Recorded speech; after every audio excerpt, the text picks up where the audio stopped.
teman-teman dari Maritim Muda Papua Tengah.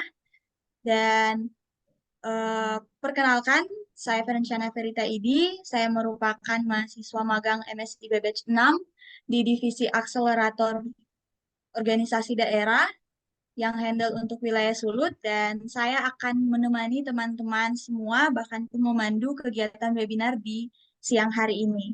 Namun sebelumnya diucapkan selamat datang kepada Kak Yulianto Adi, selaku Ketua Daerah dari Papua Tengah bersama dengan rekan-rekan Maritim Muda Papua Tengah. Selamat datang juga kepada Kak Meki Tebay, Kak Kurniawan Padma, SE, MAK, CAP, CRP, CIISA, bersama dengan Kak GDOK Widya Vedanta SSI, serta seluruh teman-teman peserta yang hadir di siang hari ini. Kembali lagi kami mengucapkan selamat datang di webinar nasional pentingnya literasi dalam membangun ekonomi kreatif yang berdampak dan berkelanjutan. Dan teman-teman, di acara webinar siang hari ini terbagi dalam 4 bagian. Yang pertama ada pembukaan, yang kedua materi yang nantinya akan disampaikan oleh 3 pemateri hebat kita. Yang ketiga ada ruang diskusi atau tanya jawab, dan yang terakhir penutup. Dan saat ini kita masuk dalam pembukaan, kita akan mendengarkan sambutan dari Kak Yulianto Adi selaku Ketua Daerah dari Papua Tengah. Kepada Kak Yulianto Adi kami persilahkan.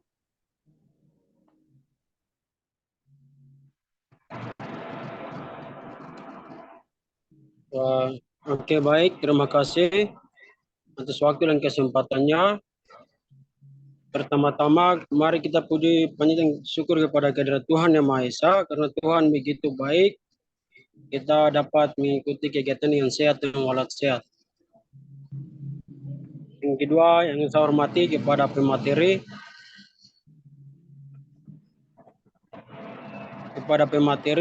yang dimana sudah meluangkan waktu untuk memberikan kita gagasan pandangan agar materi-materi yang kita terima dapat menerapkan sesuai dengan kita punya bidang-bidang yang kita jalan sekarang masing-masing.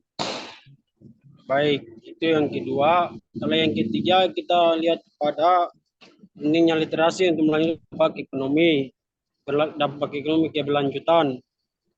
Pentingnya sekali untuk membangun generasi yang lebih produktif. Dari kita artinya yang tidak hanya berpikir untuk politik dan PNS, tetapi juga bagaimana untuk kita bisa berpikir membangun ekonomi kreatif dan pemberdayaan ekonomi masyarakat agar kesejahteraan rakyat yang suka oleh memimpin tetapi tidak pernah terwujud, itu terwujudnya oleh anak-anak muda sendiri. Jadi bagaimana untuk kita berpikir selagi kita masih muda, kita mengolah sendiri, kita punya potensi ekonomi kelautan dan SDM-SDM yang lain-lain yang kreatif, inovatif, dan produktif, dan taraf hidup masyarakat agar meningkatkan kualitas dan pengolahan setiap pengolahan untuk masyarakat yang bisa meningkat sumber daya alam.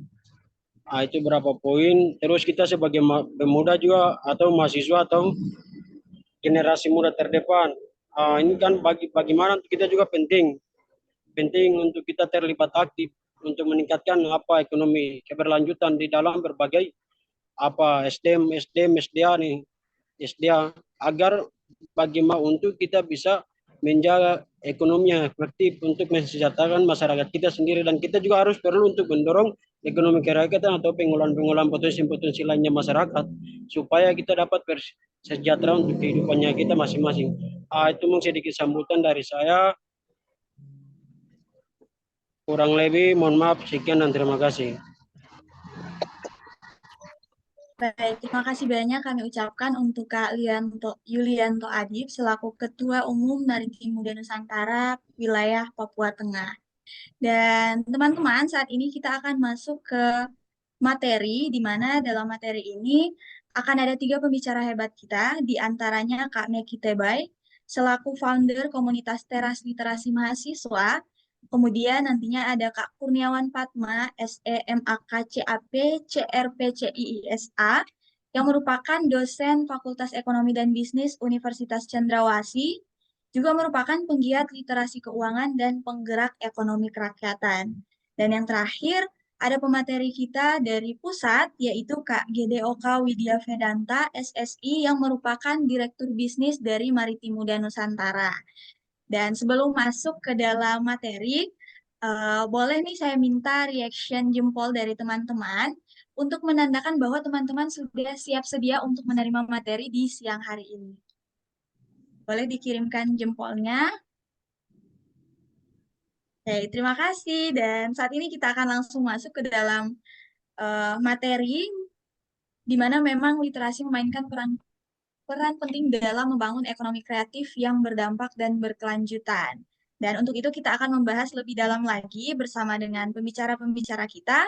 Dan untuk kesempatan yang pertama, kami persilahkan bagi Kak Meki Tebay selaku founder komunitas Teras Literasi Mahasiswa. Kepada Kak Meki Tebay kami persilahkan.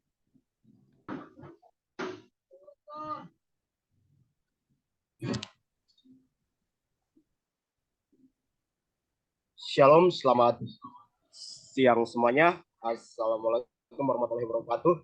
Shalom, salam sejahtera untuk kita semuanya.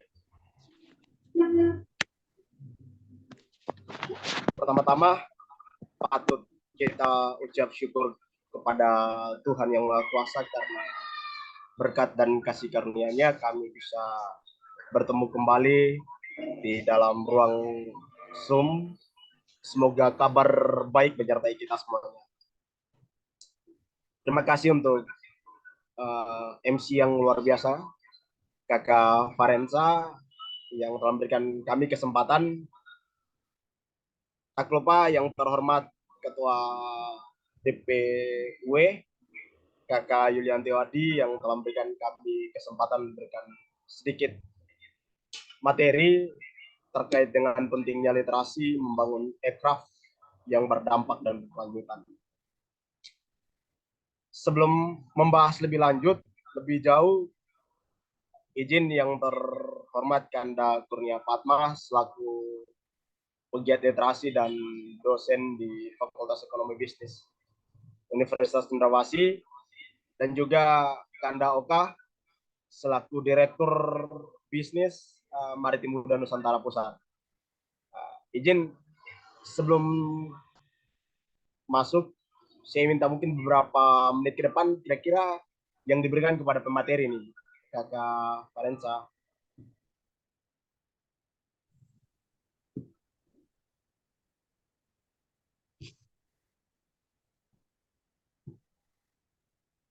Baik, untuk pembicara pertama, kami memberikan durasi kurang lebih 25 menit, Kak.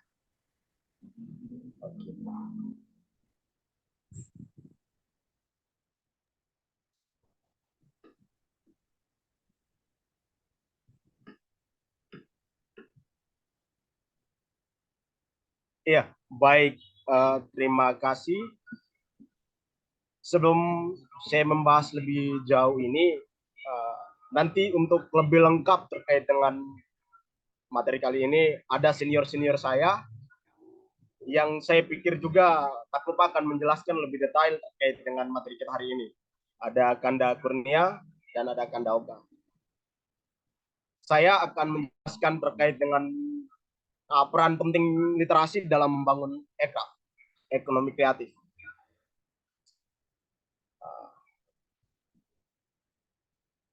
Ya, namun sebelum itu izin nama saya Miki Tebay. Akun sosial media saya boleh dikunjungi Facebook Bung Meki, IG juga Bung Meki, dan nomor WhatsApp-nya juga sudah tertera. Saya sementara mendirikan salah satu komunitas Teras Literasi Mahasiswa di Papua sudah 4 tahun berjalan. Sebelum jauh kita melangkah, ada banyak sekali persepsi pandangan terkait dengan literasi itu hanya dalam selingkup kecil. Yaitu kadang-kadang orang menilai literasi itu hanya dalam ruang lingkup baca tulis saja. Namun sebenarnya perlu kita pahami bahwa literasi mempunyai 6 dasar literasi yang perlu kita dalami lagi. Ya, salah satunya literasi ekraf atau literasi finansial yang selebihnya kita paham dengan literasi keperasaan. Nah, di sini saya akan memberikan pemahaman sedikit terkait dengan mengapa itu dalam segi ekraf.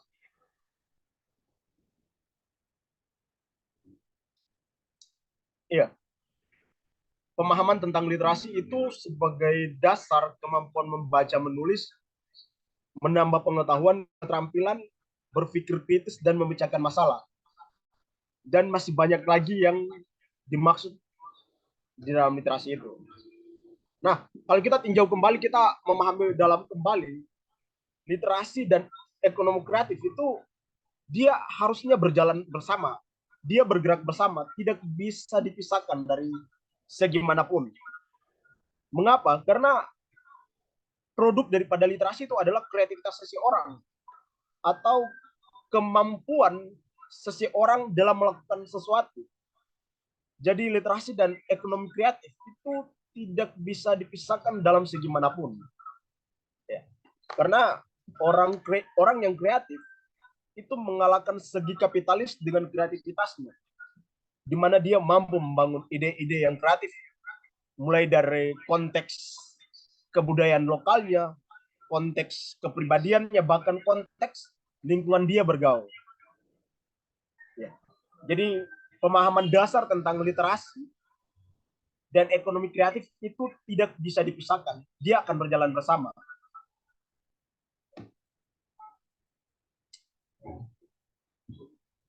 Dan pemahaman tentang ekonomi kreatif perlu kita pahami lagi bahwa hadirnya ekonomi kreatif di dalam konteks literasi itu sangat penting. Mengapa? Karena dia mampu mengembangkan ide-ide yang secara implementatif kita akan paham bahwa ide-idenya itu perlu dikembangkan begitu. Entah itu mulai dalam segi budaya, segi wisata yang dia punya, ataupun segi alam yang dia punya. Nah, mengapa? Karena di dalam pengembangan ekonomi kreatif itu perlu diorganisir secara besar-besaran, dan ini perlu ditolong dengan segi hal yang perlu kita kembangkan. Nah, entah itu mulai dari ide-ide yang dikembangkan oleh setiap kita, bahkan penerapan sistem yang perlu kita ciptakan untuk hadirnya sebuah produk. Nah, dari hadirnya sebuah produk ini akan menjadi sebuah nilai tambah yang meningkatkan daya saing masyarakat tertentu. Dan ini akan menambah lapangan pekerjaan tertentu kepada masyarakat setempat. Ya. Ada beberapa hal yang perlu kita ketahui bahwa dalam pergerakan ini ada banyak sekali anak-anak muda mengklaim dirinya begini.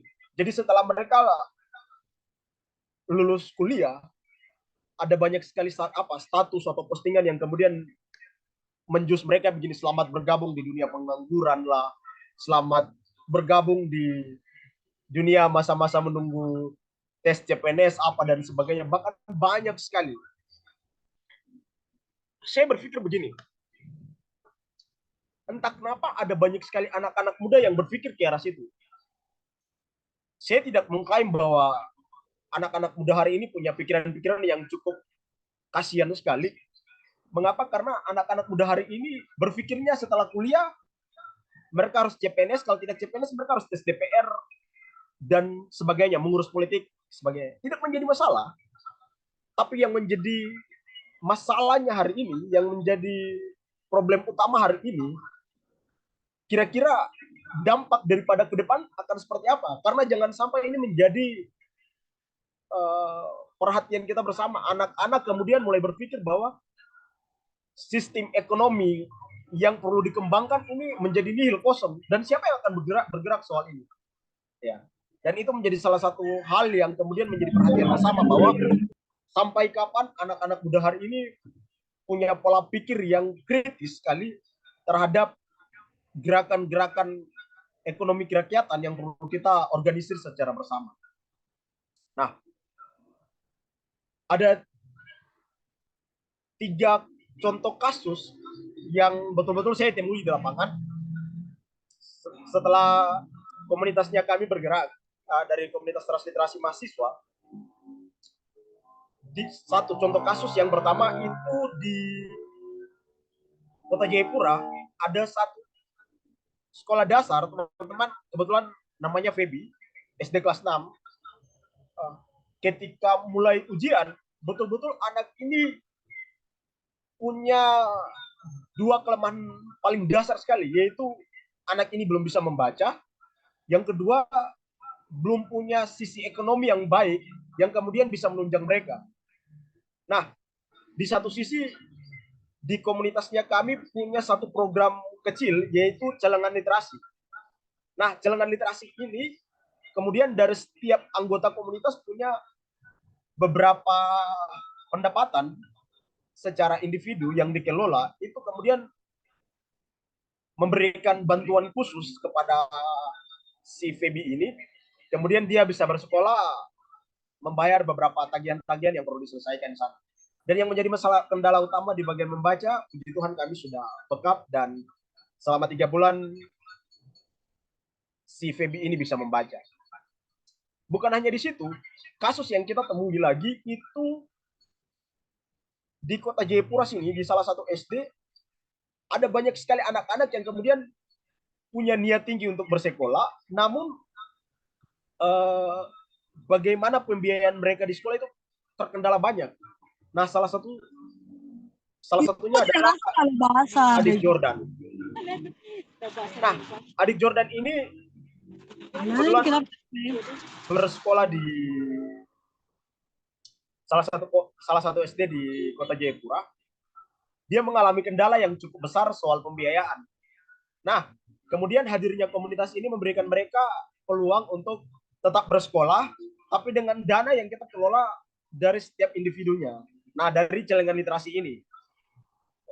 Dan saya pikir itu, puji Tuhan sudah 2 anak yang kita bantu dari hasil celengan literasi ini. Bagaimana mendapatkan dana dari celengan literasi itu, saya pikir itu kreativitasnya teman-teman di komunitas. Nah, ini yang kemudian membantu. Jadi saya pikir paling penting sekali teman-teman melihat subjek masalah daripada peran ekonomi kreatif ini.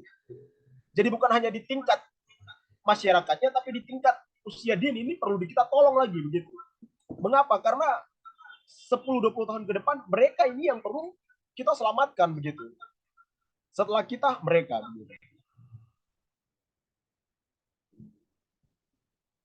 Nah, selain itu saya pikir paling penting perlu adanya keterlibatan anak muda. Dari setiap kita perlu memahami potensi apa yang perlu kita kerjakan. Jadi pemetaan potensi di setiap gerakan anak muda, bahkan di bagian masyarakat kita, itu perlu kita pahami, dalami lagi. Pernah di tahun lalu, akhir bulan November, kami pernah dari komunitas mengunjungi di Yoboy, itu ada pembuatan es krim dari sagu. Nah, kemudian pemetaan ini digunakan sebagai salah satu nilai jual yang digunakan oleh masyarakat kampung setempat. Bagaimana membuat es krim ini dari sagu yang dikelola. Dan saya pikir ini luar biasa sekali, menjadi salah satu percontohan, kemudian keterampilan masyarakat di situ, dan kemudian pemahaman tentang bagaimana mengelola sagu itu menjadi bahan jual cukup luar biasa sekali. Dan saya pikir ini menjadi salah satu contoh untuk kemudian kita kembali memetakan bagaimana peluang-peluang yang perlu kita ambil, dijadikan sebuah lahan bisnis untuk kita kelola secara bersama, bahkan secara individu. Ya, saya pikir itu. Nah, untuk yang selanjutnya, paling penting dari kita adalah membangun ruang-ruang kreatif di setiap komunitas, bahkan setiap ikatan, bahkan di setiap ruang publik. Pembangunan ruang kreativitas itu perlu digerakkan begitu. Andai kata kita dari basic background-nya komunitas atau gerakan, perlu adanya ruang kreativitas yang menyediakan ruang kolaborasi untuk anak-anak muda itu, terutama menjadikan ruang kolaborasi yang matang mendatangkan daya jual yang lebih tinggi. Terus koneksi digital, fasilitas pendidikan untuk teman-teman, saya pikir ini paling penting sekali. Ini menjadi jembatan, kemudian kita berpikir bahwa kita harus selamatkan. Nah, dari semuanya ini, yang paling penting adalah setelah kita melakukan sesuatu, perlunya ada pengukuran dampak gerakan yang kita kerjakan. Itu paling penting sekali. Jadi selain kita mengerjakan sesuatu, perlu kita mengukur dampak daripada apa yang telah kita lakukan. Paling penting, mulai dari indikator keberhasilan. Setelah itu kita mulai memonitoring gerakan yang kita buat, bahkan evaluasi. Kemudian ini menjadi salah satu pengalaman paling berharga untuk kita melihat kembali lagi kira-kira apa sih yang dibutuhkan dari masyarakat setempat, bahkan gerakan yang kita bangun. Dari semuanya, literasi itu ibarat jembatan, teman-teman, yang menghubungkan anak muda sebagai tiangnya dan ekonomi kreatif ini sebagai jembatan mengelola aset-aset masa depan. Jadi perlu aksi nyata yang perlu kita terapkan di masyarakat, dan itu perlu sekali. Bagaimana kita mengorganisir masyarakat dengan dampak yang perlu kita lihat, mulai dari pengembangan potensi di masyarakat, mulai dari aircraft, pariwisata yang perlu kita bangun. Saya pikir begitu, dan sebagai kesimpulan, kalau gajah meninggalkan gading, harimau meninggalkan belang, terus kita sebagai tuan tanah asli ini apa yang perlu kita berikan buat tanah dan keluarga kita. Dan saya pikir itu menjadi catatan penting untuk kita semuanya. Kalau Socrates pernah bilang begini, cobalah dulu baru cerita. Jadi bahasa ini kemudian memberikan pemahaman bahwa kita kerja dulu, kita lakukan aksi dulu. Soal evaluasi dan monitoring perlu kita lakukan lagi. Pahami dulu, pahami ekosistemnya, pahami masyarakatnya, pahami pemetaan potensinya yang perlu kita kerjakan secara bersama. Baru kita akan jawab peluang-peluang itu.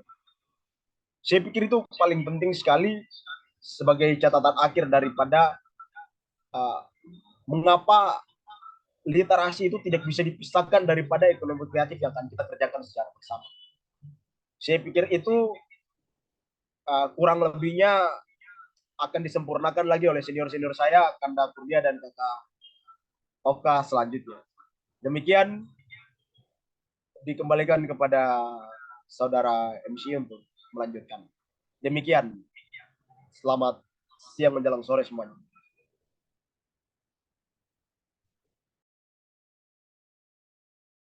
Baik, luar biasa sekali Kak Meki. Terima kasih kami ucapkan untuk materinya. Sudah memberikan pemahaman mengenai pentingnya ekonomi kreatif, bahkan bagaimana mengorganisir rakyat dalam membangun ekonomi kreatif. Serta juga tadi sudah memberikan situasi teman-teman kita yang berhasil mengidentifikasi peluang berbisnis ya. Kalau saya tidak salah dengar tadi ada pembuatan ice cream dari sagu, itu menarik sekali menurut saya, yang tentunya ini akan memotivasi kita semua untuk juga menunjukkan aksi nyata dan berkontribusi bagi negeri kita. Dan sebelum lanjut, saya boleh minta reaksi dari teman-teman untuk Kak Meki yang sudah memberikan materi kepada kita semua di siang menjelang sore hari ini. Dan selanjutnya kita akan lanjut dengan pembicara yang kedua. Ada Kak Kurnia Padma, selaku dosen Fakultas Ekonomi Bisnis Universitas Cendrawasih, yang juga merupakan penggiat literasi keuangan dan penggerak ekonomi kerakyatan. Kepada Kak Kurnia Padma, kami persilahkan.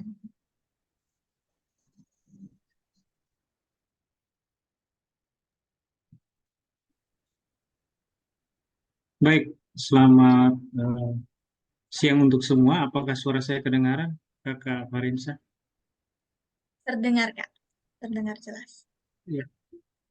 Nanti mohon di sounding kalau misalnya tiba-tiba tidak, karena saya ada di daerah yang sinyalnya tidak stabil. Untuk share screen-nya, mohon izin konfirmasi sudah nampak atau belum ya? Sudah bisa terlihat. Baik, terima kasih untuk semua. Shalom, Assalamualaikum warahmatullahi wabarakatuh. Om Swastiastu, Namo Buddhaya. Salam kebajikan untuk kita semua. Koyau untuk teman-teman.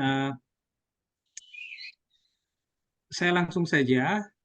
Tadi Kakak Meki sudah menyampaikan hal yang kemudian saya pikir sangat menarik terkait dengan konsep literasi dan gerakan literasi. Saya izin menyampaikan terkait dengan gerakan yang kemudian telah kami laksanakan, dan saya pikir ini bisa menjadi preferensi bersama. Saya pikir kita memiliki spirit yang kemudian sama, membumikan literasi gitu ya, dengan kapasitas dan kapabilitas yang kemudian tentu kita miliki, dan ini sekedar sharing saja. Semoga bisa memperkaya untuk kita bergerak bersama. Sejak menjadi aktivis, saya dengan teman-teman itu kemudian menginisiasi komunitas yang kami beri nama Live. Live memang secara etimologi itu bisa diartikan kehidupan, tapi kami kemudian memberi akronim LIFE itu Literasi for Everyone. Nah, misi kami sebenarnya adalah bagaimana kemudian sesuai dengan spirit dari Sustainable Development Goals, leave no one behind, tidak boleh ada satu orang pun yang tertinggal di belakang, kami kemudian berusaha untuk mewujudkan spirit itu dalam gerakan yang konkret. Nah, sedikit tentang saya, sehingga kemudian bisa jadi preferensi. Saya memang aktivis yang kemudian selama ini selain bergerak di bidang pendidikan, saya bersama dengan Solidaritas Pedagang Asli Papua, dulu menginisiasi beberapa kegiatan. Nanti dokumentasinya akan saya tampilkan setelah slide ini. Selain itu, saat ini kami menulis buku terkait dengan literasi juga. Ada literasi numerasi, keuangan, karena saya dosen di akuntansi, jadi supaya pintar juga bergerak di bidang itu. Nah, saya mulai. Ini beberapa contoh di mana kemudian kita menginisiasi giat literasi. Tujuannya adalah bagaimana kemudian memberikan edukasi bagi siapapun itu tentang pentingnya literasi. Ini adalah kegiatan kolaborasi kami dengan Mama Papua yang kemudian menjadi binaan dari Solpap waktu itu. Ini kita buat di Pasar Mama Papua di Gura Besi. Nah, apa yang kemudian kami diskusikan dan apa yang kami gerakkan. Jadi, menurut saya penting untuk kita bersama-sama membuat komitmen bahwa uh, konsep memang menjadi penting, tetapi kemudian apabila dia tidak dikonkretkan dengan gerakan yang konkret walaupun sederhana, konsep itu kemudian tidak akan memiliki impact factor atau dampak yang kemudian parameternya bisa diukur. Nah, berdasarkan itu, tentu tadi sudah disampaikan oleh Kakak Meki, kalau secara etimologi literasi berasal dari bahasa Latin, literatus, orang yang belajar. Nah, kita hendak menghadirkan spirit literasi ini bagi kaum yang dalam tanda kutip tidak terlalu beruntung atau kaum yang kemudian sering dikatakan kaum terabaikan, termarginalisasi, dan segala macamnya. Nah, karena keterbatasan aksesabilitas tentunya. Nah, berkaitan dengan spirit keberlanjutan itu kami kutip dari apa yang kemudian termuat dalam dokumen SDGs. Di situ ada 17 tujuan, dari 17 tujuan itu ada yang secara spesifik memberikan harapan terkait dengan terciptanya quality education. Kalau di sini infografisnya di nomor 4.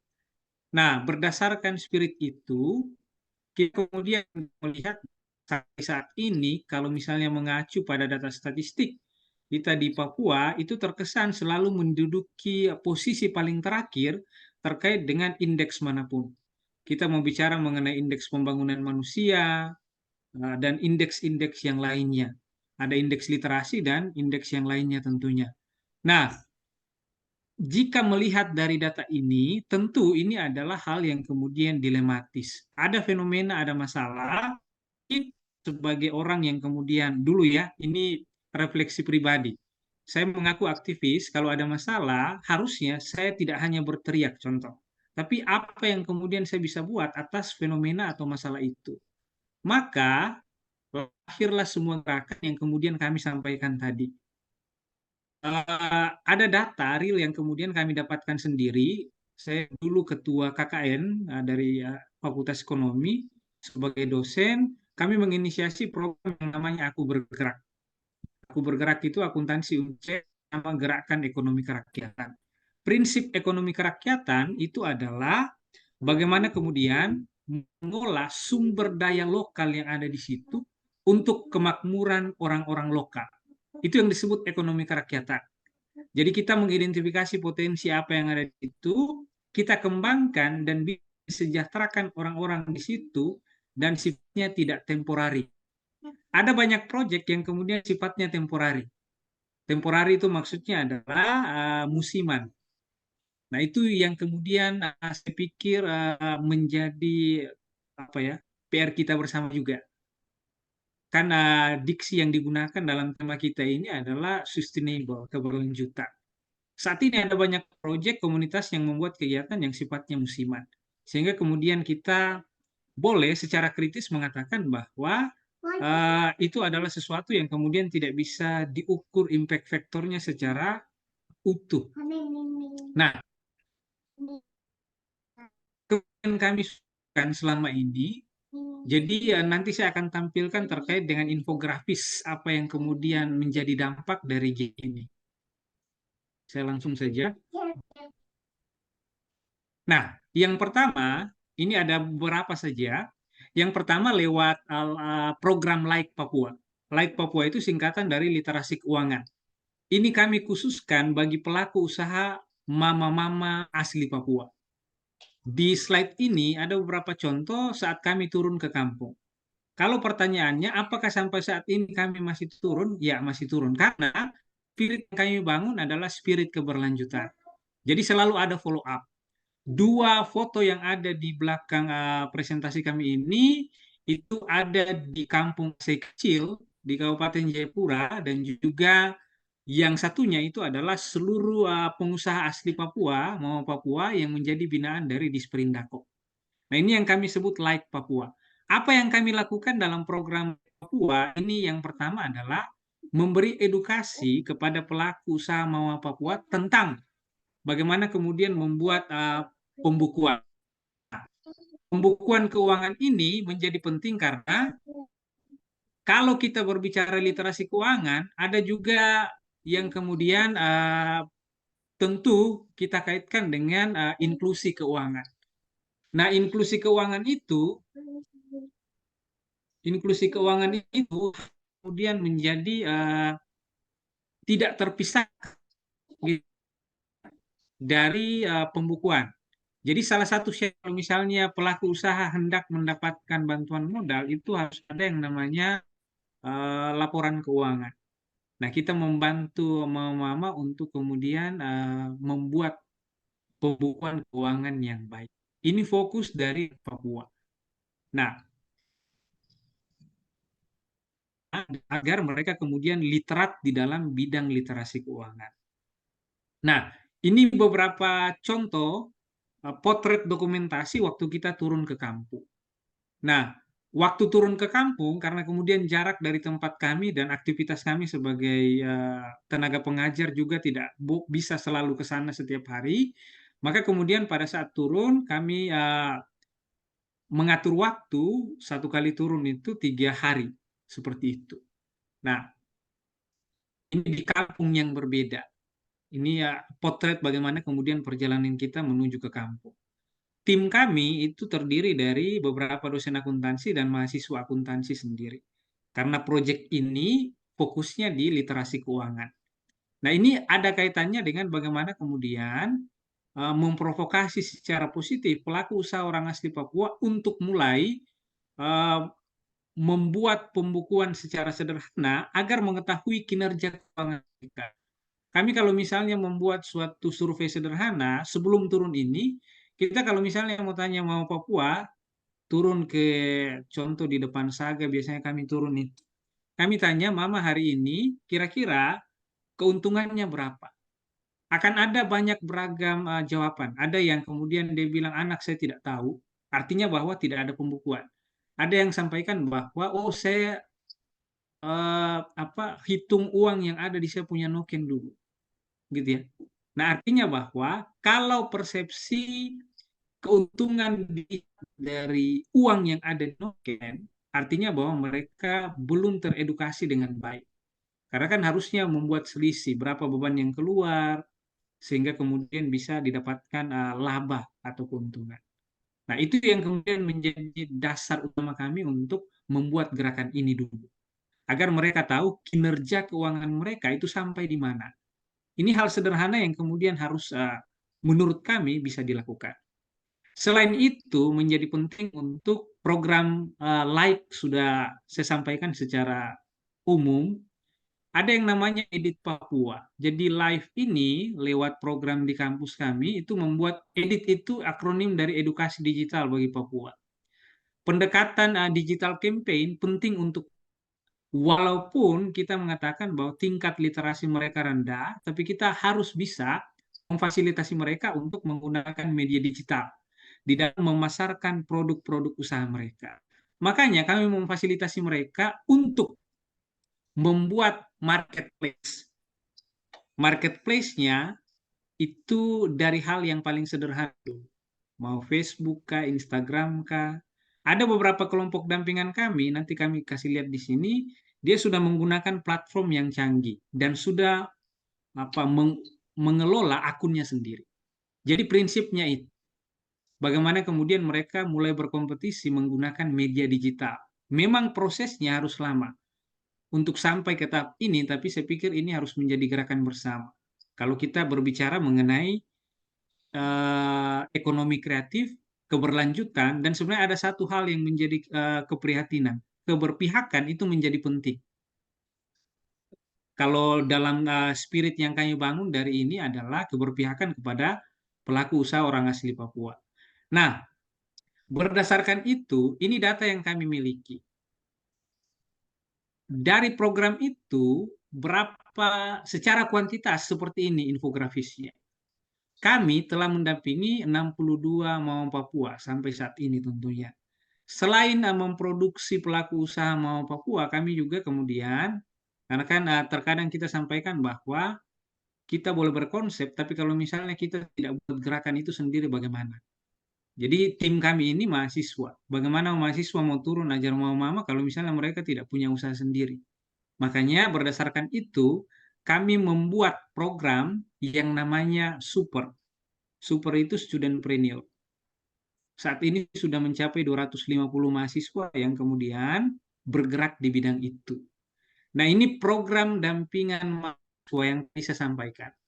Ada like dan edit. Mereka untuk memberikan edukasi bagi pelaku usaha orang asli Papua ini yang tadi. Kalau berbicara mengenai like, kami pilih mama-mama yang kemudian belum sama sekali tahu terkait dengan literasi digital, kami akan membantu mereka untuk ini ada kalau tidak, mereka ini. bisa menggunakan aplikasi. Ini aplikasi yang kemudian sudah diajarkan ke mereka. Ini hal yang sama. Nah, kami punya 2 program selain Super tadi, ada yang namanya program Kemauncen dan Kobisa Project.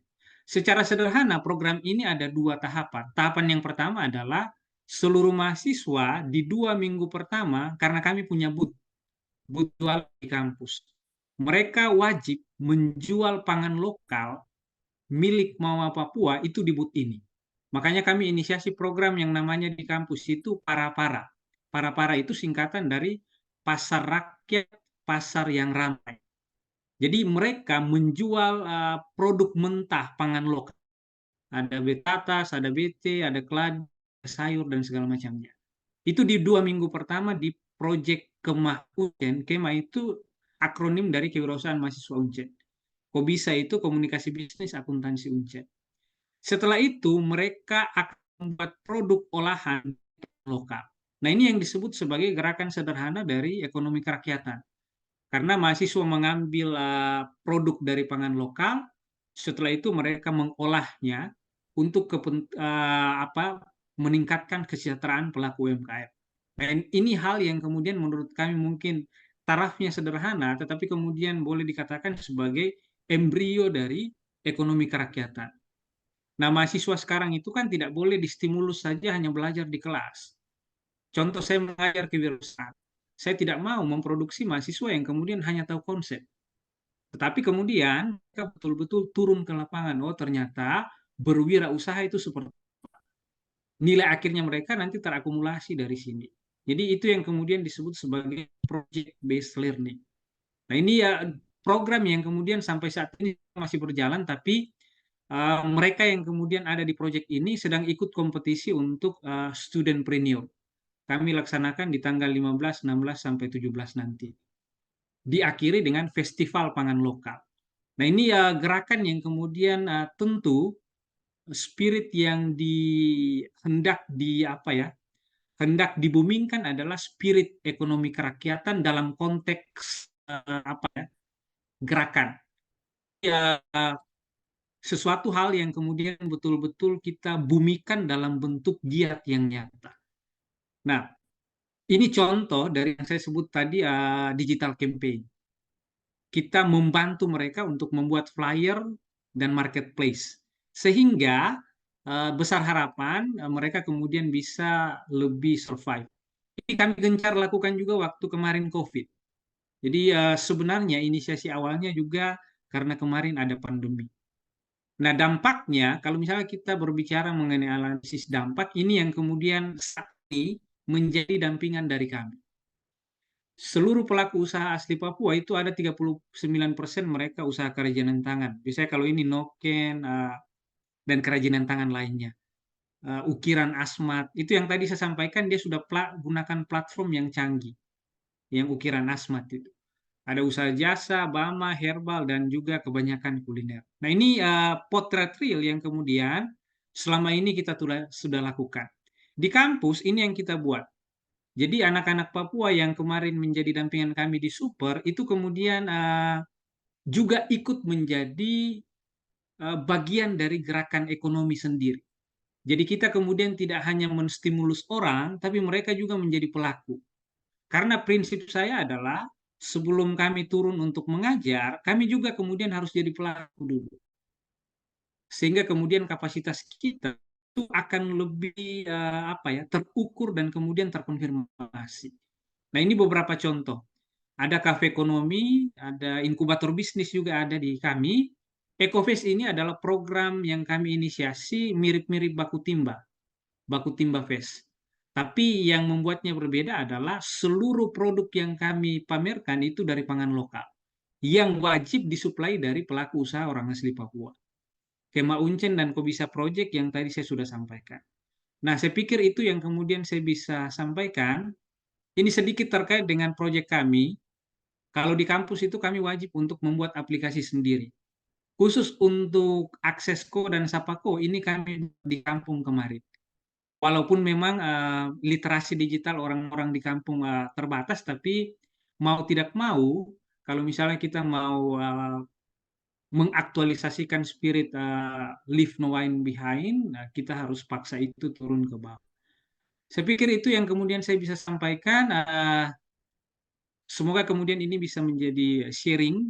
Mohon maaf kalau misalnya ada yang kurang dan kata. Prinsipnya adalah mari kita bergerak bersama karena kita memiliki sumber daya yang berbeda, tapi kita memiliki tujuan yang sama untuk mencerdaskan kehidupan bangsa di Papua. Kalau bahasa ekstrimnya saya di kelas itu, kita memiliki kewajiban untuk memanusiakan manusia lain. Saya pikir begitu dari saya, KKMC. Terima kasih.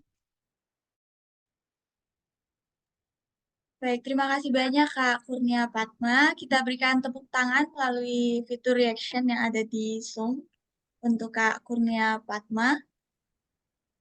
Dan tentunya banyak terima kasih untuk pemaparannya mengenai gerakan yang sudah dilakukan Kak Kurnia Padma bersama dengan rekan-rekan di Papua, khususnya Papua Tengah ya. Tentunya ini menjadi motivasi untuk kita semua untuk peduli dan peka terhadap sekitar. Bagaimana ketika ada masalah, kita hadir sebagai solusi. Dan teman-teman, saya himbau kembali untuk teman-teman yang saat ini bergabung melalui Zoom, mohon untuk mengaktifkan kamera dan menonaktifkan mikrofon selama webinar ini berlangsung. Dan jika ada pertanyaan seputar materi-materi yang sudah disampaikan sebelumnya, mohon untuk di-keep terlebih dahulu karena kita masih akan mendengarkan pemaparan materi dari satu pembicara yang luar biasa kita, yaitu Kak GDOK Widya Vedanta SSI, selaku Direktur Bisnis dari Maritim Muda Nusantara. Kepada Kak Oka, dipersilahkan. Baik, terima kasih Pak KMC. Assalamualaikum warahmatullahi wabarakatuh. Shalom, namo buddhaya, salam sejahtera bagi kita semua, Om Swastiastu. Baik, mungkin pertama perkenalkan nama saya Gede Oka Widya Vedanta. Pada kesempatan kali ini saya sebagai Direktur Bisnis dari Maritim Muda Nusantara Pusat diberi amanah oleh teman-teman dari daerah untuk memberikan mungkin sedikit sharing aja ya. Tadi dari pemateri pertama hingga pemateri kedua sepertinya sudah cukup banyak yang diberikan. Mungkin saya hanya menambahkan sedikit saja terkait dengan pentingnya literasi dalam membangun ekonomi kreatif yang berdampak dan berkelanjutan.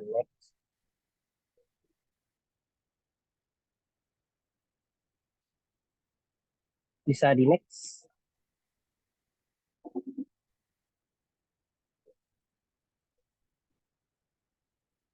Ya, baik.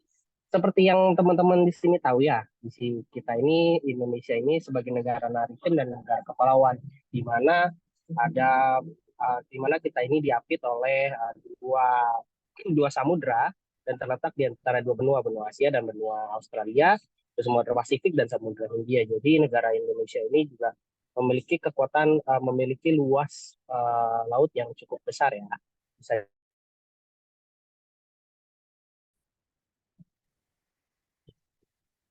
di mana wilayah laut dari Indonesia itu sampai dengan 6,4 juta kilometer persegi dengan pulau hingga 17.491 pulau dan menjadi negara kepulauan terbesar di dunia. Next.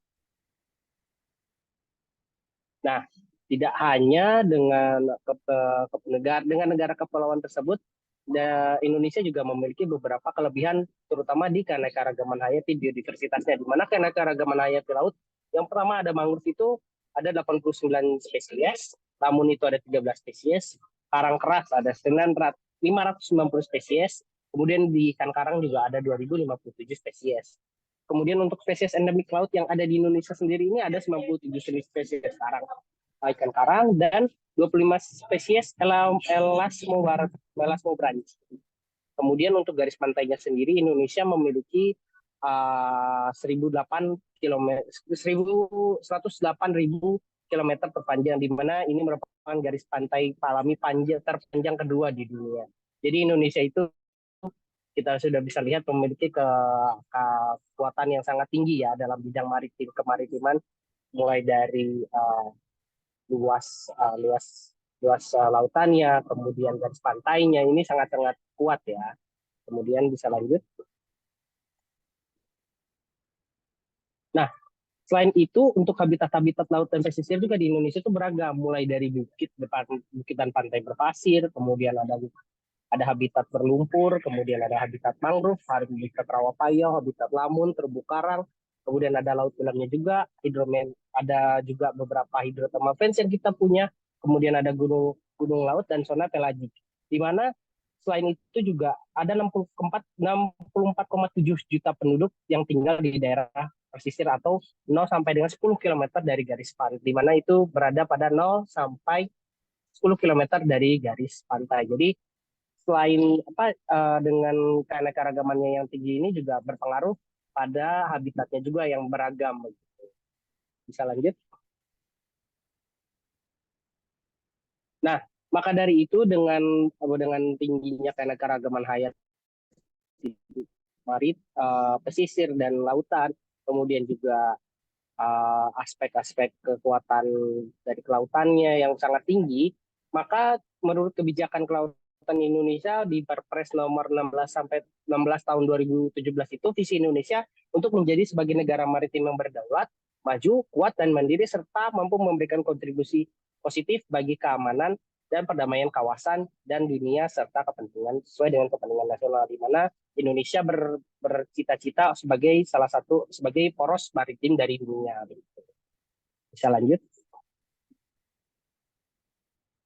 Nah, sekarang kita bahas tentang ekonomi kreatif. Apa sih sebenarnya ekonomi kreatif itu? Di mana ekonomi kreatif ini adalah kegiatan ekonomi yang berbasis pada ide, kreativitas, ide dan pengetahuan serta keahlian yang menghasilkan produk dan jasa yang memiliki nilai tambah dan daya saing tinggi. Jadi ekonomi kreatif ini kalau kita bilang suatu benda yang memiliki nilai ekonomi yang dia itu tidak hanya mengutamakan fungsi, misalnya makanan gitu.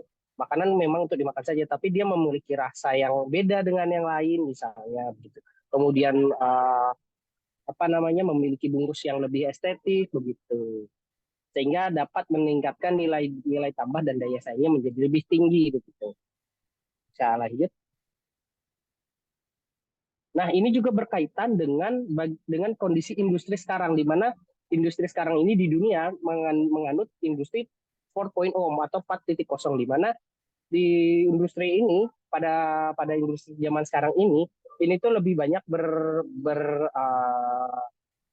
mengacu pada intelligent production integrated dengan AI, dengan otomasi yang lebih canggih, kemudian cloud teknologi dan big data. Jadi tidak hanya berpacu pada kuantitas saja juga atau kualitas, tapi juga pada big data. Jadi istilahnya mungkin lebih ke target pasarnya itu lebih tertarget, orang-orang jadi lebih memilih suatu barang itu memang karena kesukaannya mereka benar-benar spesifik begitu. Begitu sih kalau kurang lebih gitu. Bisa lanjut? Nah, di Indonesia sendiri menurut Kemenparekraf itu ada 17 subsektor ekonomi kreatif di Indonesia. Yang pertama ada pengembangan permainan, yaitu game-game online ya. Kemudian ada desain produk, ada film, animasi dan video, televisi dan radio, seni pertunjukan, arsitektur, musik, fashion atau seperti baju, seperti fashion yang ada. Kemudian fotografi, ada kriya, penerbitan buku, desain interior, seni rupa, kuliner, desain komunikasi visual, perikanan, dan aplikasi, di mana ini tuh kan nggak seperti zaman dulu ya. Zaman dulu mungkin industrinya lebih banyak menghasilkan seperti barang-barang saja. Tapi kalau kita lihat, ini tuh ada barang-barang yang ada hal-hal yang tidak barangnya tuh tidak kelihatan fisik, kayak pengembangan permainan gitu. Kemudian desain produk juga kan, ada film, animasi, dan video itu kan bisa kita lihat gitu, tapi kita nggak bisa pegang secara rasa kita pegang gitu loh. Jadi ekonomi kreatif ini juga tidak hanya mementingkan barang fisik sebenarnya. Kita lanjut. Nah, kenapa sih sebenarnya ekonomi kreatif ini menjadi penting? Nah, kalau kita lihat data-data yang ada ini menurut Kompas, menurut Tempo, nilai ekspor dan kontribusi ekonomi kreatif terhadap pendapatan daerah bruto ini kita lihat setiap tahun meninggi dari mulai tahun 2010 sampai dengan tahun 2016 gitu. Ini datanya mohon maaf cuma sampai 2016 saja gitu. Kemudian PDB per tahunnya, dengan kita lihat PDB per tahun triliun rupiahnya, beberapa persen itu sekitar 7% lebih itu sudah mulai didominasi oleh kontribusi ekonomi kreatif, dan jumlah usaha ekonomi kreatif ini per tahunnya itu terus meningkat. Di tahun 2016 saja sudah 1.500 begitu. Dan kalau kita lihat salah satu penunjang dari ekonomi kreatif ini adalah keberadaan e-commerce seperti Tokopedia, kemudian ada Shopee, ada Lazada. Seperti itu kan juga salah satu penunjang dari ekonomi kreatif ini. Kita lihat prediksinya penggunaannya itu di tahun 2024 ini harusnya sudah sampai dengan 189 juta pengguna begitu. Dan salah satu contohnya yang sebenarnya ekonomi kreatif ini mulai berkembang juga adalah kalau kita lihat kan nih Kalau teman-teman ingat di iklan-iklan di TV maupun di mungkin teman-teman suka YouTube, itu tuh kan ada yang Wardi Tokopedia itu loh, lagunya Wardi Tokopedia itu adalah salah satu contoh ekonomi kreatif. Itu kan nggak apa ya, bukan suatu barang yang kita bisa pegang, tapi kita bisa nikmati gitu loh. Dan itu juga mempunyai nilai tambah dan nilai promosi jelas gitu kan. Jadi sekarang itu sudah mulai shifting dari mulai yang apa namanya perusahaan-perusahaan ataupun sejarah barang dan jasa itu sudah mulai shifting mulai ke arah kreativitas begitu, dan yang memiliki daya saing, daya nilai saing tinggi, kemudian daya estetiknya begitu. Bisa dilanjutkan. Nah, kemudian kalau kita ngomong tentang keberlanjutan atau SDGs nih, terutama pada ekosistem laut, peran ekonomi kreatif ini juga memiliki peran yang tinggi. Salah satunya adalah adanya fashion yang di upcycling fashion, di mana ini tuh didapatkan bahan-bahan bakunya itu adalah dari bahan-bahan yang sudah di recycle atau didaur ulang begitu. Salah satunya bisa dari sampah plastik yang ada di laut, kemudian sampah-sampah plastik lainnya begitu. Jadi kan mengurangi sampah baik di darat maupun di laut. Kemudian juga ada juga beberapa kegiatan aktivitas pariwisata seperti yang kita lihat di sini ada salah satunya itu yang saya tahu itu ada Bali Sea Turtle Society. Jadi di sini turis-turis asing dari luar itu melakukan volunteering ataupun mereka tuh membayar sebenarnya ya. Mereka volunteering tapi mereka bayar, gimana tuh? Padahal kan volunteering harusnya biasanya kita yang dapat ini kalau misalkan dari orang dari luar masuk ke dalam negeri ke pariwisata kita di Bali itu beberapa volunteering malah mereka tuh membayar tidak hanya mungkin akomodasi tapi juga membayar seperti operasional dari seperti yang saya tunjukkan ini Bali Sea Turtle Society. Jadi mereka lebih banyak bergerak di bidang konservasi dari penyu begitu yang ada di Bali. Penyunya penyu lekang kalau. Kemudian juga ada Tresiro yang juga merupakan volunteering juga, dan itu tuh orang-orang dari mancanegara, turis mancanegara lebih banyak juga menghabiskan waktunya tidak hanya ya bersantai-santai saja di Bali menikmati alam, tapi juga mereka juga senang untuk melakukan volunteering seperti ini begitu. Bisa di next. Nah, ini juga berkaitan dengan ekonomi kreatif di mana sebenarnya Indonesia juga sudah mulai fokus terhadap hal itu, di mana Indonesia akan membangun 5 sektor manufaktur dengan daya saing regional. Yang pertama ada food and beverage, ada tekstil dan apparel, ada otomotif, ada elektronik, dan ada chemical atau perusahaan dengan biokimia. Ya, bisa dilanjut.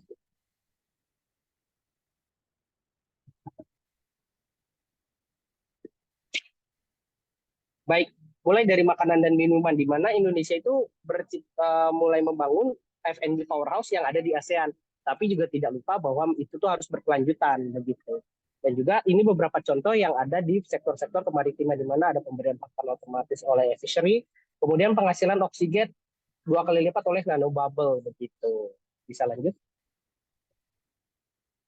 Nah, seperti yang saya sebutkan tadi bahwa tekstil dan pakaian ini juga salah satu brand barang yang sangat laku di pasaran.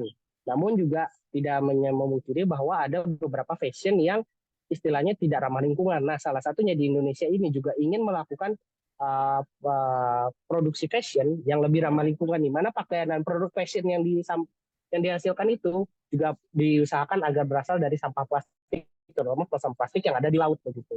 Contoh-contohnya ada seperti yang ada di foto, seperti kacamata, terus juga bracelet, kemudian ada sepatu, kemudian juga ada apparel atau pakaian-pakaian olahraga. Itu biasanya beberapa merek sudah mulai ada yang menggunakan sampah plastik sebagai bahan bakunya. Lanjut. Kemudian juga di bidang otomotif, di mana di bidang otomotif ini kita Indonesia mulai menerapkan beberapa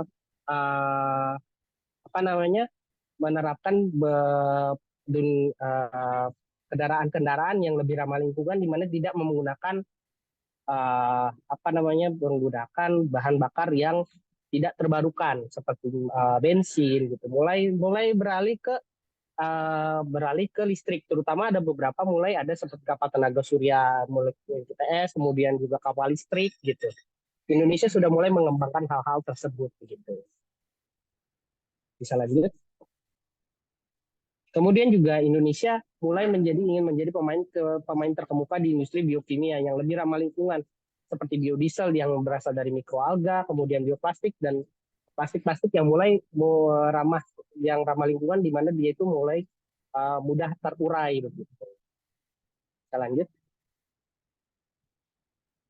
Nah, untuk elektronik sendiri ini Indonesia ingin mengembangkan beberapa elektronika yang dapat membantu dalam keberlanjutan ekosistem laut, di mana dapat mengumpulkan sampah seperti pengumpul sampah plastik, penanda alat tangkap ikan, begitu.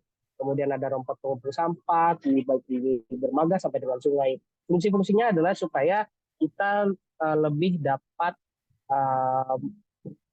menjaga kelestarian dari ekosistem laut tersebut, begitu. Mungkin satu kali lagi, mungkin pesan dari saya sih sebenarnya ekonomi kreatif ini kan dia sangat banyak ya, seperti yang sudah saya sebutkan ada 17 sektor. Jadi kenapa tidak kita gabungkan bagaimana kelestarian ekosistem laut kita yang sudah kita punya dengan ekonomi kreatif ini begitu, dan juga tambahan-tambahan dari teman-teman bapak-bapak pemateri sebelumnya begitu. Mungkin sekian dari saya, terima kasih.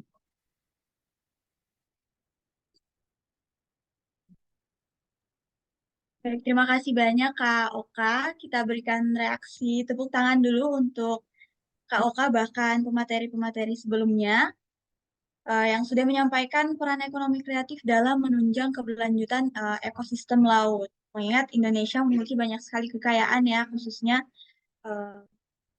ekosistem laut.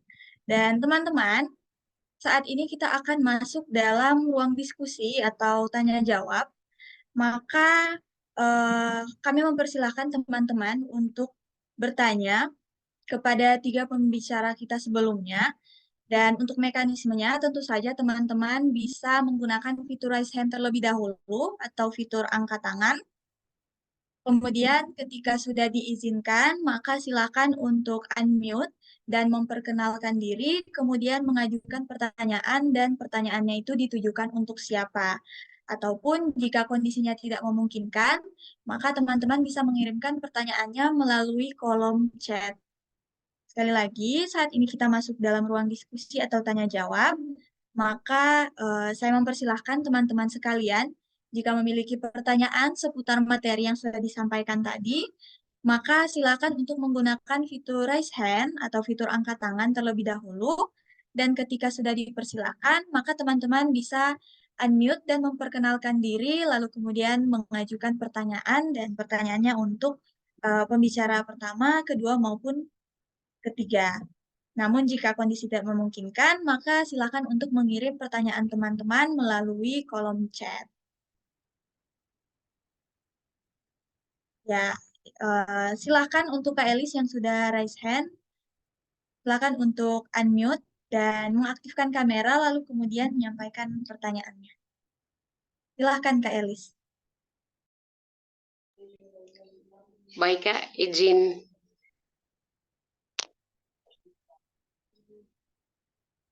Baik, terima kasih atas waktu dan kesempatan yang diberikan kepada saya. Sebelumnya izin perkenalkan nama saya, nama lengkap saya Elizabeth, biasa dipanggil Elis. Sebelumnya saya di sini memiliki 2 pertanyaan yang dimana saya akan mengajukan kepada 2 narasumber yang mana sudah menyampaikan materi tentang pentingnya literasi dalam membangun ekonomi kreatif yang berdampak dan juga berkelanjutan. Baik, mungkin pertanyaan yang pertama, bahwasanya Bung Meki sudah menjelaskan apa pentingnya literasi dan juga dalam bisnis kewirausahaan tadi. Pertanyaannya, peran apa yang dapat dimainkan oleh pemerintah, akademisi, dan juga komunitas dalam mendukung literasi untuk ekonomi kreatif? Nah, pertanyaan ini diajukan kepada Bung Meki di narasumber yang pertama. Dan juga pertanyaan yang kedua di sini, pertanyaan yang kedua ini akan diajukan kepada Bapak dosen Kurniawan Padma. Pertanyaannya, bagaimana literasi kewirausahaan dapat membantu pelaku ekonomi kreatif dalam membangun bisnis yang berkelanjutan dan juga menguntungkan?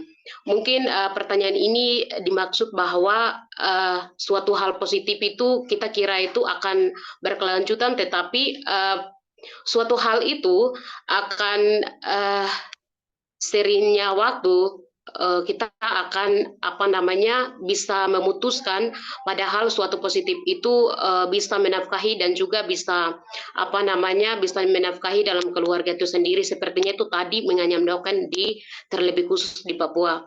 Mungkin begitu Bapak pertanyaannya, dua pertanyaan ini yang saya bisa lemparkan kepada kedua narasumber. Kurang lebihnya mohon maaf, waktu dan kesempatan dikembalikan. Terima kasih Kak Moderator, hormat.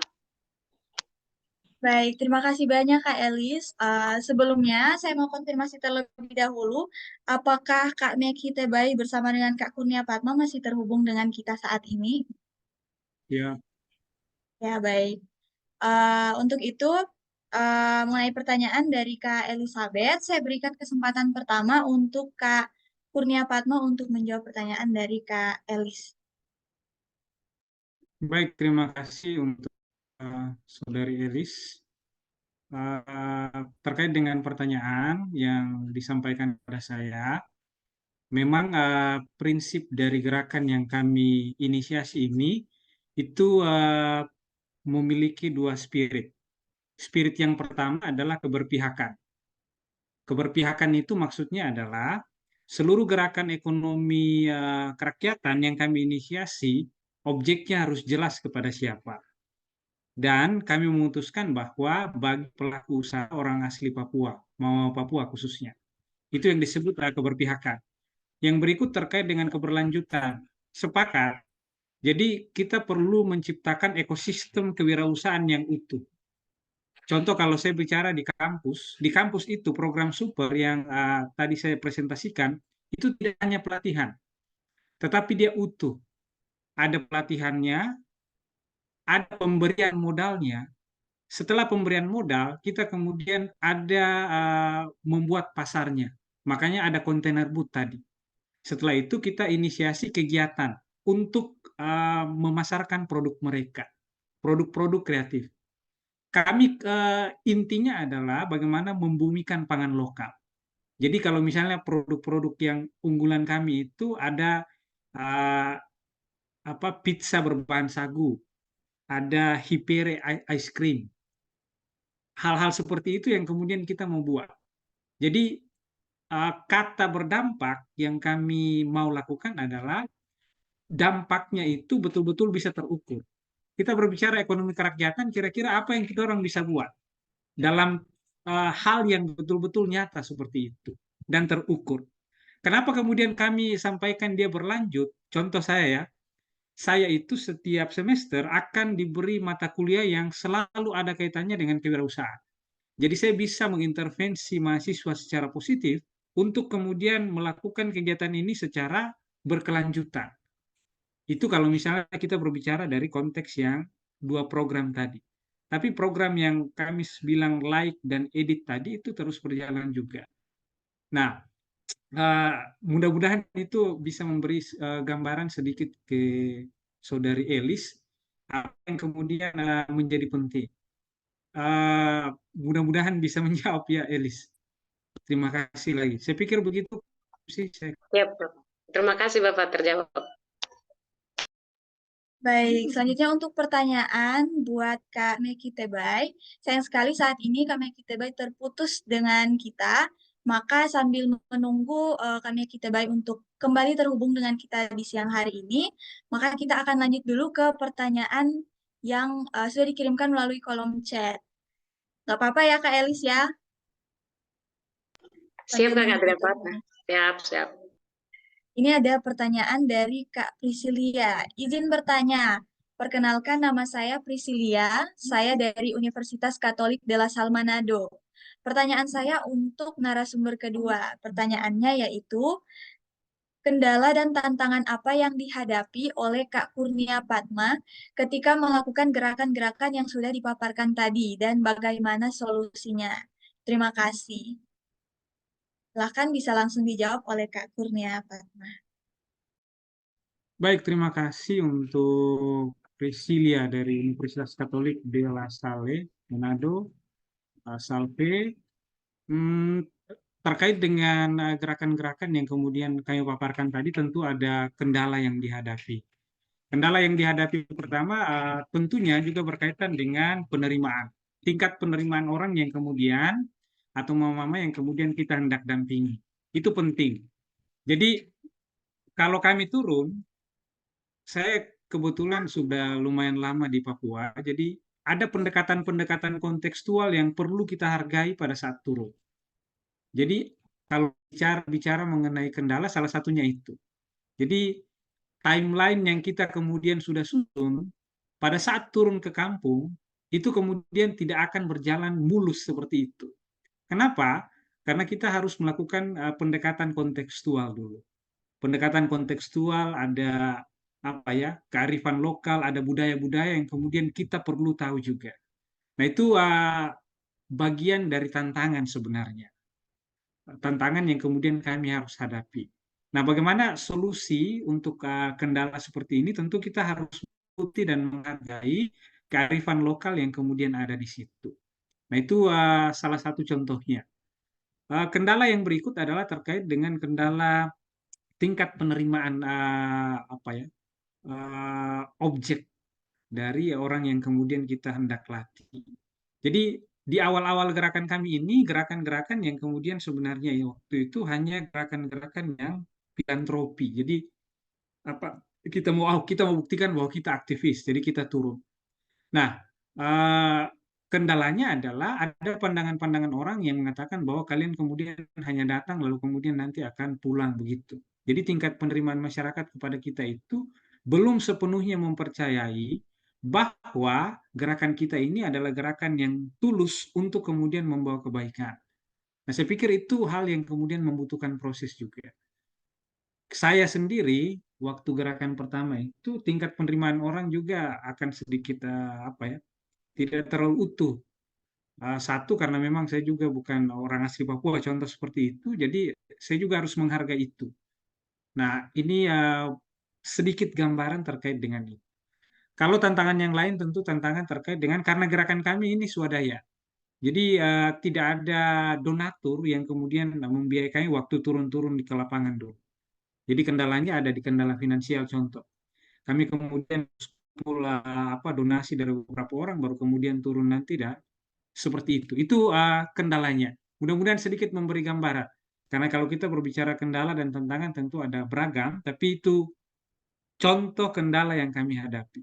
Kalau solusi untuk kendala anggaran tadi ya, kita kemudian membuat flyer untuk kemudian mengetuk pintu hati beberapa orang untuk berbagi dengan kita agar kemudian kita bisa turun ke kampung. Seperti itu saya pikir, Kakak. Mudah-mudahan bisa menjawab pertanyaan dari Priscilla. Baik, terima kasih banyak Kak Kurnia Padma. Saat ini kita akan lanjut ke penanya selanjutnya. Di sini ada Kak Mabi yang dari tadi sudah raise hand. Silakan untuk mengaktifkan kamera dan juga mikrofon lalu mengajukan pertanyaannya. Silakan Kak Mabi.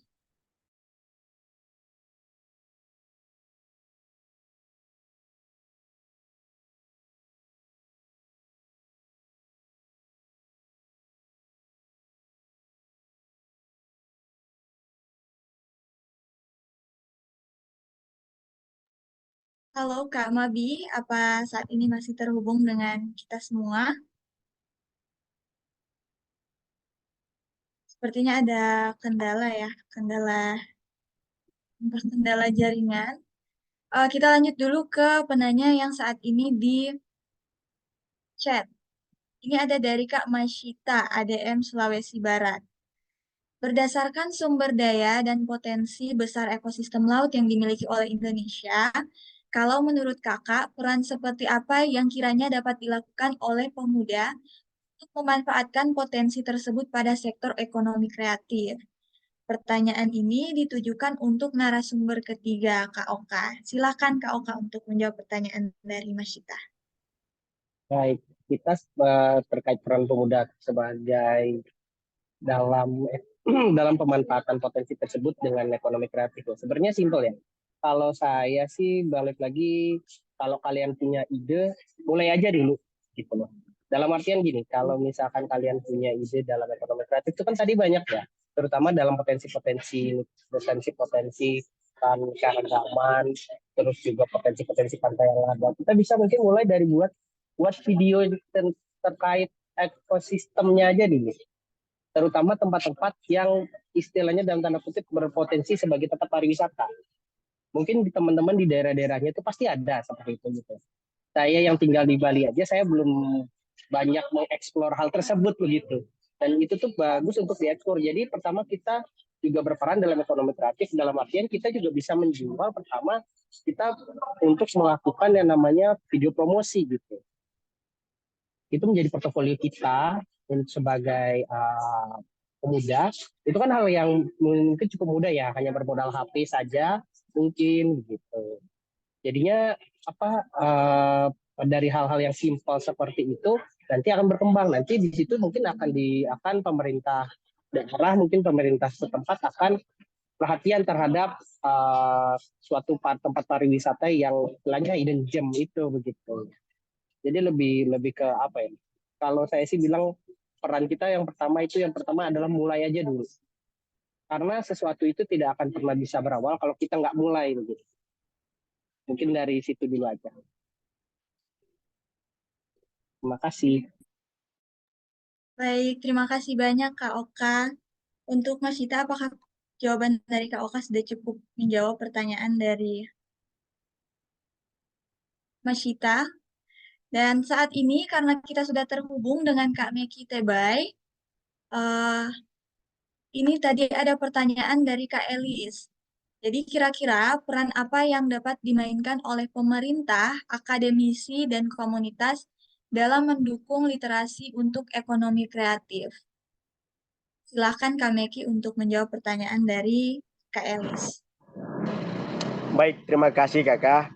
Izin maaf tadi sempat terkeluar karena wifi yang dipakai agak kurang sedikit baik. Terima kasih lagi untuk Kakak untuk pertanyaannya. Berbicara tentang bagaimana membangun peran penting terus menggabungkan kolaborasinya, saya pikir yang paling penting adalah niat dan aksi dimulai daripada pribadi kita masing-masing. Karena bekerja tentang membangun gerakan ini itu cukup paling penting karena kita bicara tentang mengorganisir rakyat, itu kita berbicara tentang niat tulusnya kita sendiri. Artinya bahwa semua tahapan-tahapan, semua tahap per tahap itu dimulai daripada niat baiknya kita sendiri, aksi-aksinya kita sendiri. Terutama fokusnya kepada kira-kira bagaimana pendapatan-pendapatan selanjutnya. Saya pikir apapun itu, bagaimana kita menggabungkan konsep kolaborasi yang matang dimulai daripada diri kita sendiri. Apapun itu semuanya, entah itu mau kita buat kolaborasinya kepada pemerintah, bahkan komunitas, pergerakannya di lapangan, ini bukan berbicara tentang kira-kira sebentar kita dapat apa, artinya uang makan atau dan sebagainya. Tidak, tapi bagaimana kita berbicara tentang apa yang kita tanam hari ini, kemudian 10 tahun ke depan tuh berbuah manis gitu. Dengan cara ketika kita berpikir hari ini, apa yang kita tanam, kemudian 10 tahun itu kita dapat. Jadi saya pikir fokusnya kita hari ini adalah bekerja tanpa melihat kira-kira apa yang akan kita dapat begitu. Saya percaya Ishak Samuel Kidney, salah satu misionaris di Papua pernah berkata begini, barang siapa yang bekerja jujur di atas tanah ini, anjing cukimai.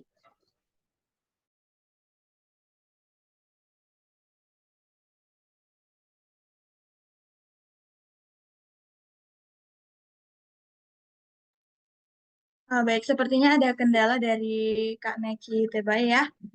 Namun sepertinya apa yang disampaikan tadi sudah cukup menjawab pertanyaan dari Kak Elis. Dan saat ini kita akan lanjut ke Kak Mabi. Saya konfirmasi terlebih dahulu apakah Kak Mabi saat ini terhubung dengan kita semua. Iya, iya saya. Oke, silakan Kak Mabi untuk mengaktifkan kamera dan mengajukan pertanyaannya.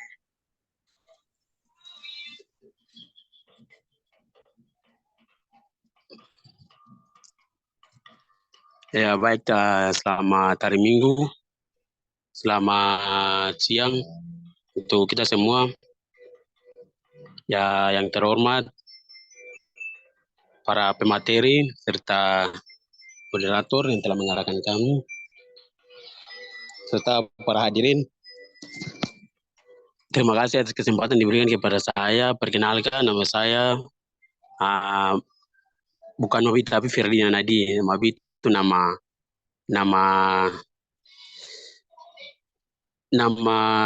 dari bahasa kami. Mabi anak ketiga begitu. Jadi yang ingin saya bertanya di sini tuh apa untuk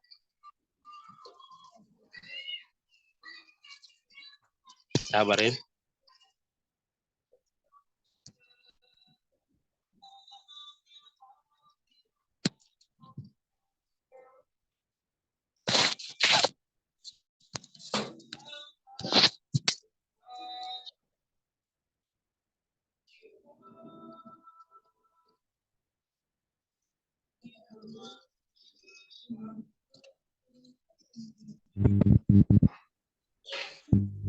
Kalau Kak Mabi, apa saat ini masih terhubung dengan kita?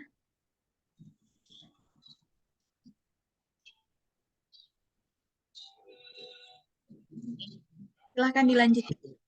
Iya, pertanyaan saya itu ditujukan kepada tadi Bapak dosen Kurniawan Fatma ya, terkait dengan program-program yang sudah dilaksanakan mulai dari live sampai kepada super, sampai ada beberapa program-program itu. Ini saya yang ingin bertanya itu bagaimana program-program itu dia menyentuh kepada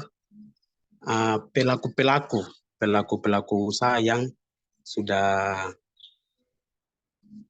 berjalan begitu. Artinya lebih fokusnya ke mereka, tapi apakah program itu fokusnya ke mereka atau program-program yang telah dijalankan itu fokusnya ke arah mana begitu? Mulai dari program yang sudah dijalankan oleh Pak Gubernur Batu, ada beberapa program itu. Yang pertama kan memang fokusnya ke Mama Papua, tapi yang satu itu program untuk kemahasiswaan kewirausahaan ya itu. Saya pikir itu fokusnya itu terhadap mereka-mereka yang sudah pelaku usaha yang sudah berjalan di lapangan begitu. Fokusnya lebih ke dorang. Terus pertanyaan saya lagi yang selanjutnya itu bagaimana kita menumbuhkan ini minat kewirausahaan khususnya di orang asli Papua lewat literasi ekonomi ini.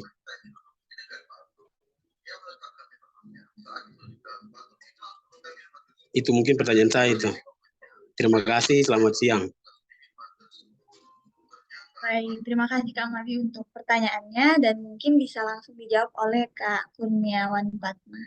Silahkan Kak. Baik, terima kasih untuk Nai Ferdinand Adi. Terkait dengan fokusnya, jadi kalau misalnya kita kegiatan kewirausahaan itu, tadi ada 3 program. Kalau super, itu khusus untuk seluruh mahasiswa Universitas Cendrawasih. Karena saya dosen di situ dan program kami ada. Ada 2 kategori. Kategori yang pertama kami sebut startup. Startup itu adalah mahasiswa yang sudah punya usaha selama ini. Jadi kita kemudian sasar mereka. Kategori yang kedua ada yang disebut kategori initiation. Mahasiswa yang baru punya ide usaha. Nah, itu fokusnya. Jadi karena ini adalah program dari Universitas Cendrawasih, Maka fokusnya adalah mahasiswa yang masih aktif di Universitas Cendrawasih. Itu program kewirausahaannya. Nah, untuk program yang tadi saya sebut ada program Kema Uncen dan Kobisa, itu adalah program yang secara mandiri saya inisiasi sebagai dosen mata kuliah itu. Karena kurikulum kita sekarang itu ada yang kemudian namanya project based learning. Mahasiswa tidak hanya belajar di dalam ruangan, tapi mereka belajar secara praktis di dalam. Nah, itu fokusnya. Jadi itu untuk program kewirausahaan yang diinisiasi. Kalau pertanyaannya apakah bisa di luar Universitas Cendrawasih, untuk saat ini tidak bisa karena memang di anggarannya itu difokuskan untuk 50 tim wirausaha. Jadi setiap tahun itu kita memproduksi 50 mahasiswa yang sudah punya usaha, makanya ada kategori startup, ataukah mereka yang memiliki ide untuk membuat usaha. Namanya tadi initiation. Yang berikut terkait dengan jiwa wirausaha. Kita kalau secara konsep mau sampaikan bagaimana menumbuhkan jiwa wirausaha, menurut saya tidak hanya cukup memberi semacam kampanye, sosialisasi, tidak cukup. Tapi menurut kami salah satu strategi yang bisa efektif adalah harus ada satu atau dua, ini bahasa klise saja, tidak hanya satu atau dua tentunya, tapi minimal ada orang yang bisa menjadi ikon atau pilot project yang menjadi contoh bagi teman-teman mahasiswa Papua yang lain. Oh, Nayak di sana dia sudah bisa, atau Nai di sana dia ada buka usaha dan sudah jalan. Nah, itu yang kemudian kita fokuskan. Jadi, menstimulus mereka dengan contoh konkret, oh ada anak Papua yang sudah bisa sukses itu. Dia ada buat usaha. Itu akan lebih efektif dibandingkan kami di dalam kelas saya sampaikan, Bapak Ibu atau anak-anak, konsep kewirausahaan atau secara etimologi kewirausahaan adalah ini. Nah, itu hal yang kemudian kalau saya ya, itu hal yang kemudian terkadang menurut saya akan membuang waktu kalau misalnya seluruh pertemuan saya mengajar itu hanya diisi dengan konsep. Makanya kemudian kita inisiasi hal seperti itu.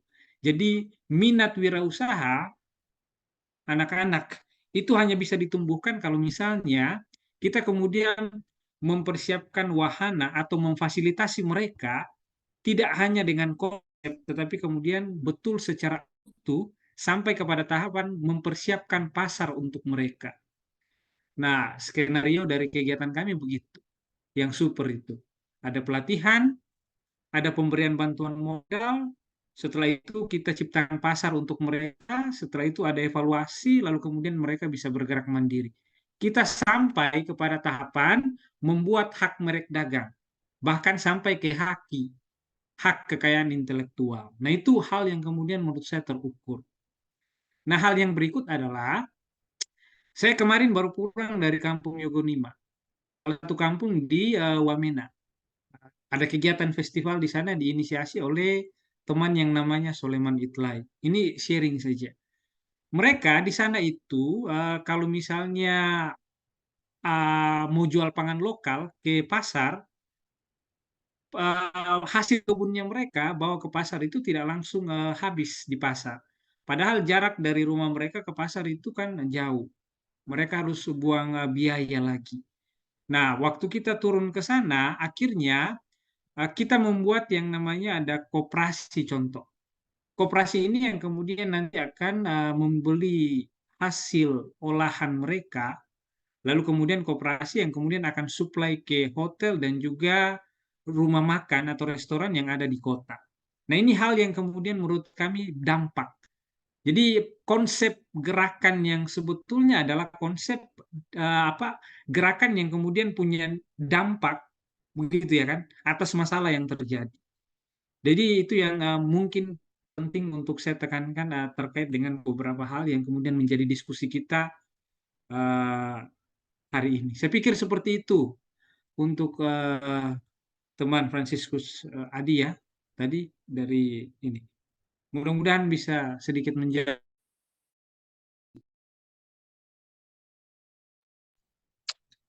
Terima kasih Bapak sudah menjawab. Terjawab semua Bapak. Oke. Terima kasih. Terima kasih. Baik. Baik, terima kasih Kak Kurnia untuk jawabannya, juga Kak Franciscus yang sudah memberikan pertanyaan. Ini masih ada yang raise hand, namun sayang sekali tidak terasa ini sudah hampir 2 jam ya kita bersama. Dan mungkin untuk pertanyaan selanjutnya bisa dikirim ke kakak-kakak pengurus dari Papua Tengah untuk kemudian nanti kita lanjutkan kepada pemateri-pemateri kita di siang hari ini. Maka untuk sesi tanya jawab dan ruang diskusi di siang hari ini kami tutup. Dan selanjutnya akan kami lanjutkan dengan sesi dokumentasi dan penyerahan sertifikat bagi pemateri. Untuk teman-teman yang saat ini masih menonaktifkan kamera, silakan untuk menaktifkan kameranya, karena kita akan take dokumentasi dan juga penyerahan sertifikat untuk kakak-kakak pemateri.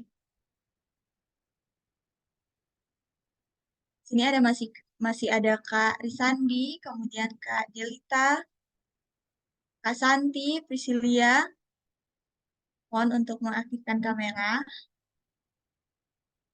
Dan kita akan menyerahkan sertifikat untuk pembicara.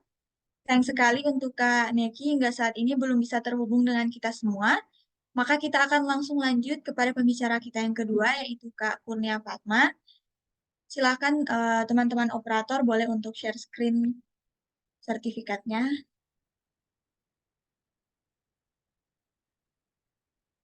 Baik, kita akan take dokumentasi yang pertama dulu. Mohon untuk memberikan senyuman terbaik. 1, 2, 3. Oke. Selanjutnya kita akan menyerahkan sertifikat untuk Kak Oka. Nah, tolong kembali untuk teman-teman operator untuk share screen sertifikatnya.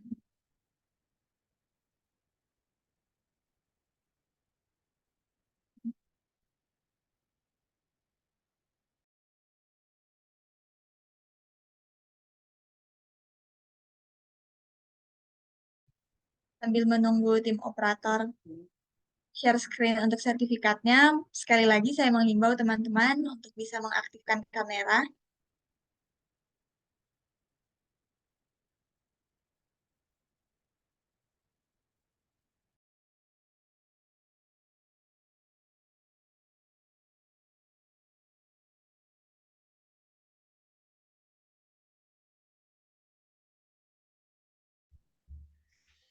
Baik.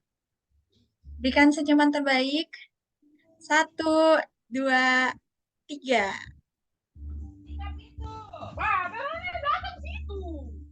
Baik, terima kasih banyak. Tentunya kami ucapkan untuk pengurus Maritim Muda dari Papua Tengah, kemudian juga terima kasih banyak kepada pembicara-pembicara kita di siang menjelang sore hari ini, Kak Kurnia Fatma dan juga Kak Oka, yang sudah memberikan materi di siang menjelang sore hari ini. Juga kami mengucapkan banyak terima kasih kepada teman-teman sekalian yang sudah hadir dan ikut sama-sama dalam webinar di siang hari ini. Dan sebagai akhir kita akan dokumentasi sekali lagi untuk dokumentasi bersama. Mohon untuk mengaktifkan kamera. Sambil menunggu teman-teman mengaktifkan kamera, ini ada pertanyaan ya. Izin bertanya, Kak, untuk absen dan materinya apakah akan di-share? Terima kasih. Untuk absen dan materinya, kami kembalikan kepada teman-teman, kakak-kakak pengurus dari Maritim Muda Papua Tengah. Jadi nantinya untuk materi yang sudah disampaikan di hari ini, bahkan juga absen, nantinya akan di-share langsung oleh kakak-kakak dari Papua Tengah. Baik, operator boleh untuk take dokumentasi. Berikan senyuman terbaik. 1, 2, 3. Baik, sekali lagi kami mengucapkan banyak terima kasih untuk semua yang sudah hadir di siang hari ini dan sudah menyaksikan materi mengenai pentingnya literasi dalam membangun ekonomi. Sudah disampaikan di hari ini dapat memotivasi teman-teman semua, bahkan bisa menjadi. Sekali lagi terima kasih dan saya tutup webinar di siang hari ini. Saya Ferencia pamit undur diri. Wassalamualaikum warahmatullahi wabarakatuh. Shalom, Om Santi Santi Om, Namo Buddhaya, salam kebajikan dan salam sejahtera untuk kita semua. Sampai jumpa. Terima kasih. Terima kasih. Terima kasih.